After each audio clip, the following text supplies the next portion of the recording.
This last 24 hours, getting ready to beat this team and losing my good friend Rex Ryan. It's been challenging, but I'm sure you guys have a lot of questions about the future and where we're going with this. But right now, my focus is right in front of me, getting these guys ready to play the New York Jets and play the best we can and win this game.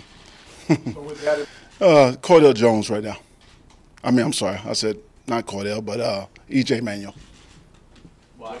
I just wanted to throw you off, Vic. We want to look at the depth of our quarterback position, and we're out of the playoffs, and so we want to see what these other two guys can do. I'm fine with E.J. Manuel starting the game.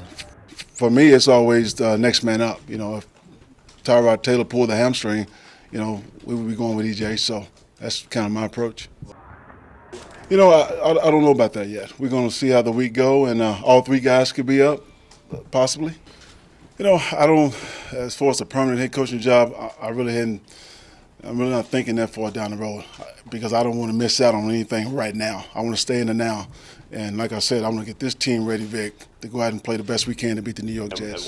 What I've seen is a young quarterback that has a lot of potential to continue to develop, and it would be interesting to have him for an off season to see exactly where he can go.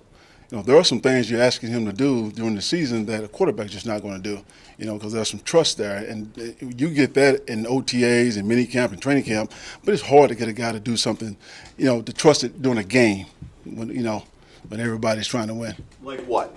What is it that you think that you could – throwing the ball different places of the field. Into the right places. Not necessarily the right places because I want him to go to the right places all the time, but throwing the balls in the middle of the hashes versus with some concepts and things like that. Those are things that are drilled with footwork, timing, technique, and those are things that you get done in all season. Well, he looks good in practice. He makes all the throws. He's a big man. He's athletic, and he's very sharp. And so it's going to be interesting to see, what he does when the lights come on. But he's looked good in practice. How much changes for your offense knowing he's not quite the runner that Tyrod is? It won't change much. We're still going to do what we do. And EJ, like I say, EJ is a mobile quarterback that can do some of the things. And we don't necessarily rely on our quarterback to run the football. We like to use him as a weapon or a threat.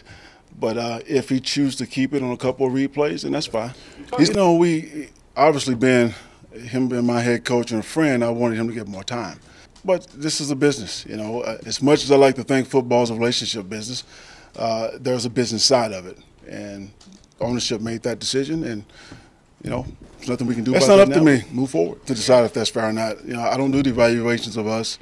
So, like I said, that's out of my control. Yeah, but that was the head coach's call. And what did you think at the time? Did you think that was the right call? Head coach make the call, we're all going to back our head coach, regardless of what we think.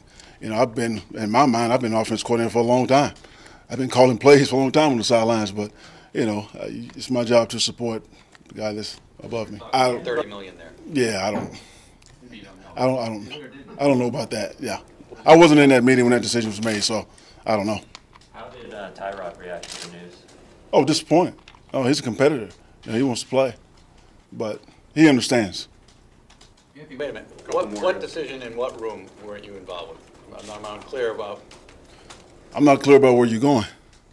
Well, you said I wasn't in the room when that decision was made. I'm just saying that was not my decision right there. Which decision? You're saying to not start Tyrod. Well, that was not your decision.